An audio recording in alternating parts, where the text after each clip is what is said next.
നമസ്കാരം. പ്രസ് പോർട്ടലിലേക്ക് സ്വാഗതം. തദ്ദേശ തെരഞ്ഞെടുപ്പ് അതിന്റെ അവസാന ഘട്ടത്തിലേക്ക് കടക്കുകയാണ്. എവിടെയും വീറും വാശിയുമുള്ള പോരാട്ടമാണ്. ഏറ്റവും ശക്തമായ പോരാട്ടം നടക്കുന്ന ഒരു കോർപ്പറേഷനാണ് തിരുവനന്തപുരം കോർപ്പറേഷൻ. തിരുവനന്തപുരം കോർപ്പറേഷനിൽ കഴിഞ്ഞ 2 തവണ കൈവിട്ട ഭരണം ഇത്തവണ പിടിച്ചെടുക്കാനുള്ള വലിയ ഓട്ടപ്പാച്ചിലാണ് BJP. അതേസമയം ഭരണം നിലനിർത്തുമെന്ന് തന്നെയാണ് CPM-ഉം ഇടതുപക്ഷവും പറയുന്നത്. കോൺഗ്രസ് ആകട്ടെ കഴിഞ്ഞ തവണത്തെ 10 സീറ്റിൽ നിന്ന് ഇത്തവണ കുതിച്ചു കയറുമെന്നുള്ള വലിയ ആവേശവും വലിയ ആത്മവിശ്വാസവും പ്രകടിപ്പിക്കുന്നു. എന്നാൽ തലസ്ഥാന നഗരത്തിൽ, തലസ്ഥാന കോർപ്പറേഷനിൽ രസകരമായ ചില കാര്യങ്ങളുണ്ട്. ആ രസകരമായ കാര്യങ്ങൾ മറ്റൊന്നുമല്ല, മേയർ സ്ഥാനാർത്ഥികളായി ഇടതുപക്ഷം ആരെയൊക്കെ അവതരിപ്പിച്ചിട്ടുണ്ടോ അവരെല്ലാം തോറ്റ ചരിത്രമാണ് കഴിഞ്ഞ 10 വർഷം തിരുവനന്തപുരം കോർപ്പറേഷന് പറയാനുള്ളത്. ഇടതുപക്ഷത്തിന്റെ ഒരു ശാപമാണെന്ന് വേണമെങ്കിൽ പറയാം. 2015 കോർപ്പറേഷൻ പിടിച്ചെടുക്കുമെന്നും കോർപ്പറേഷൻ പിടിച്ചെടുത്താൽ മേയറായി ഇന്ന ആളുകളെ പരിഗണിക്കുമെന്നും ഇടതുപക്ഷം CPM പറഞ്ഞിരുന്നു. അതിൽ ഏറ്റവും പ്രധാനി അതിനു മുൻപത്തെ മേയറായിരുന്ന C. ജയൻ ബാബു ആയിരുന്നു. തലസ്ഥാനത്തെ CPM-ന്റെ തലതൊട്ടപ്പന്മാരിൽ ഒരാൾ, CPM-ന്റെ മുതിർന്ന നേതാവ്. എന്നാൽ C. ജയൻ ബാബു 2015 തെരഞ്ഞെടുപ്പിൽ ദയനീയമായി പരാജയപ്പെട്ടു. മറ്റൊരാൾ CPM-ന്റെ ജില്ലാ സെക്രട്ടറി അംഗമായിരുന്ന KC വിക്രമനായിരുന്നു. KC വിക്രമൻ അത് CPM-ന് ഏറ്റവും ശക്തമായ അടിത്തറയുള്ള വാർഡിലാണ് മത്സരിച്ചത്.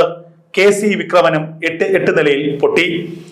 അടുത്തതായി പത്മകുമാർ ആയിരുന്നു. പത്മകുമാറും CPM-ന്റെ ഏരിയ സെക്രട്ടറി ആയിരുന്ന ആളാണ്. വലിയ രാഷ്ട്രീയ ബന്ധമുള്ള ആളാണ്. CPM-ന്റെ വളരെ ശക്തനായ ഒരു നേതാവാണ്. പത്മകുമാറും തോറ്റു. ഒടുവിൽ ഇവരാരും ജയിച്ചില്ലെങ്കിലും മേയറാക്കാൻ CPM കണ്ണുവച്ചിരുന്നത് കരമന ഹരിയായിരുന്നു. ഏറ്റവും യുവത്വമുള്ള നേതാവ്. വലിയ ചെറിയ പ്രായത്തിൽ തന്നെ പാർട്ടിയിൽ ഉന്നത സ്ഥാനങ്ങൾ കിട്ടിയ ഏരിയ സെക്രട്ടറി ആയിരുന്ന കരമന ഹരി. ആ കരമന ഹരിയും 8 നിലയിൽ പൊട്ടിയത് കരമന അജിത്തിനോട്. ആദ്യ മത്സരത്തിൽ കരമന അജിത്ത് മലർത്തിയടിച്ചത് സാക്ഷാൽ കരമന ഹരിയെ. ഇതോടുകൂടി CPM-ന് മേയർ സ്ഥാനാർത്ഥികൾ ഇല്ലാതായി. ആരെ മേയറാക്കും? ഒടുവിൽ നറുക്ക് വീണതാണ് VK പ്രശാന്തിന്. ആ VK പ്രശാന്തിന് പോലും തന്റെ കാലഘട്ടം മുഴുമിക്കാൻ കഴിഞ്ഞില്ല. പിന്നീട് ശ്രീകുമാർ മേയറായി എത്തി എന്നുള്ളത് ചരിത്രം. 2015 മാത്രമല്ല CPM-നെ ഈ ശാപം വേട്ടയാടിയത്. 2020 വനിതാ സംവരണമായി. CPM 2 പേരെ കണ്ടുവച്ചു. ഒന്ന് ഒലീന ടീച്ചർ. ഒലീന ടീച്ചറിന് ഒരു സീറ്റ് നൽകി, കുന്നുകുഴി, CPM-ന്റെ കോട്ടയായ കുന്നുകുഴി. മറ്റൊരാൾ പുഷ്പലത, CPM-ന്റെ ജനാധിപത്യ മഹിളാ അസോസിയേഷന്റെ നേതാവ്, ഇപ്പോഴത്തെ CPM-ന്റെ ജില്ലാ സെക്രട്ടേറിയറ്റ് അംഗം, വളരെ സീനിയർ ആയിട്ടുള്ള CPM-ന്റെ നേതാവ്. ഈ 2 നേതാക്കന്മാർക്കും ഏറ്റവും സുരക്ഷിതമായ 2 മണ്ഡലങ്ങൾ നൽകി. ഒന്ന് ഒലീന ടീച്ചർ കുന്നുകുഴിയും പുഷ്പലതയ്ക്ക് നെടുങ്കാടും. പക്ഷേ 2020 വിധി വന്നപ്പോൾ 2 മേയർ സ്ഥാനാർത്ഥിമാരും 8 നിലയിൽ പൊട്ടി. കുന്നുകുഴിയിൽ, പാർട്ടി കോട്ടയായ കുന്നുകുഴിയിൽ, CPM-ന്റെ ആസ്ഥാനമായ AKG സെന്റർ സ്ഥിതി ചെയ്യുന്ന കുന്നുകുഴിയിൽ പാർട്ടിയുടെ മേയർ സ്ഥാനാർത്ഥി തോറ്റു തുന്നം പാടി. നെടുങ്കാടാകട്ടെ CPM-ന്റെ കോട്ടയായ നെടുങ്കാട് പുഷ്പലതയും തോറ്റു. അവിടെ വിജയിച്ചതാകട്ടെ കരമനയിൽ നിന്നും മാറി നെടുങ്കാട് മത്സരിക്കാൻ എത്തിയ കരമന അജിത്തും. അങ്ങനെ കരമന അജിത്ത് ജയന്റ് കില്ലറായി മാറി. ഇത് പറഞ്ഞു വരുന്നത്, ഇപ്പോൾ 4 പേരെയെങ്കിലും ഒരു മേയർ സ്ഥാനാർത്ഥികളാക്കി മുന്നിൽ കണ്ടുകൊണ്ടാണ് CPM ഈ തെരഞ്ഞെടുപ്പിനെ നേരിടുന്നത്. അതിൽ ഏറ്റവും പ്രധാനി RP ശിവജി, ഒരു വിളപ്പിൽ ഏരിയ കമ്മിറ്റി സെക്രട്ടറിയാണ്. അതുപോലെ തന്നെ വഞ്ചിയൂർ ബാബു, വഞ്ചിയൂർ ഏരിയ കമ്മിറ്റി സെക്രട്ടറിയാണ്.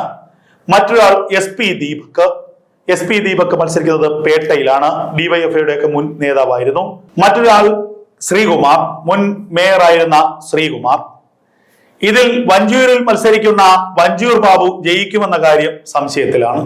ഒന്നാമത് വഞ്ചിയൂർ ബാബുവിന്റെ കയ്യിരിപ്പ്, വഞ്ചിയൂർ ബാബുവിനെതിരെയുള്ള ഗുണ്ടാ കേസുകൾ, ഇതൊക്കെ വഞ്ചിയൂർ ബാബുവിനുള്ള വലിയ തിരിച്ചടിയാണ്. SP ദീപക് ആകട്ടെ പേട്ടയിൽ ഈസി വാക്കോവർ എന്ന് പ്രതീക്ഷിച്ചു പോയെങ്കിൽ അവിടെ BJP-ക്കായി മത്സരിക്കാൻ എത്തിയത് P. അശോക് കുമാർ. തിരുവനന്തപുരത്ത് പലതവണ കൗൺസിലറായിട്ടുള്ള, ഏറ്റവും ജനകീയനായിട്ടുള്ള, ഏറ്റവും സൗമ്യനായിട്ടുള്ള, അധ്യാപക വൃത്തിയിൽ കൂടെ വലിയ ശിഷ്യസമ്പത്തുള്ള P. അശോക് കുമാർ.